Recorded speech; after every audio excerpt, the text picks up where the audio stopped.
世界冬棍大露营伫韩国举办，咱台湾有1600多人去参加。不过活动的期间是一直风声有人掉沙，搁互网啊顶，甚至搁有人确诊，互相烧话，问题了了。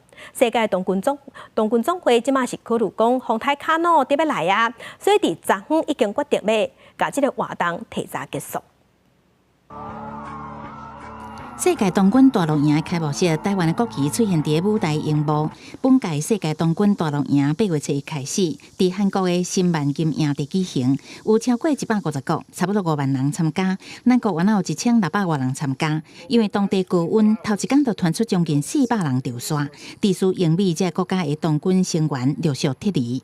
Over the past 24 hours, we note the significant resources which have been mobilized to improve the campsite's facilities and services to help participants cope with the impact of the severe heat wave affecting this country have had an increased improvement.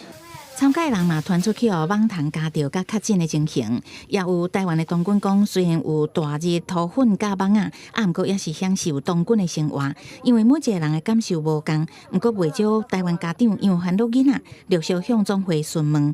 对这件代志，教育部是讲，因为卡努风台伫要去啊，真热，也有网通这因素，冬棍总会已经正式向大会请求撤离。台风也要到了。部分团员的适应的问题，所以我们要跟大会正式提出撤离的要求。蚊虫比较多，几位是有那个 COVID-19， 在韩国他们当地的医疗有隔离，可是这个都康复了。考虑风台为初9开始影响韩国，世界冬棍总会评估了后，决定请各国代表团为初8开始陆续撤离营地，可能先安排伫首尔，还是附近的饭店，还是学校，咱代表团嘛配合办理。8号早上撤离这里，然后会跟着他们一起去首尔的地方，然后在那边驻营，然后一起进行同居的活动。还有学到一些可以有独立自主的精神，所以总体来说收获其实蛮大的。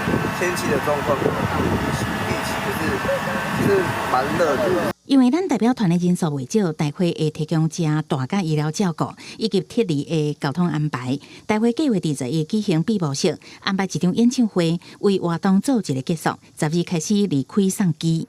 记者综合报道。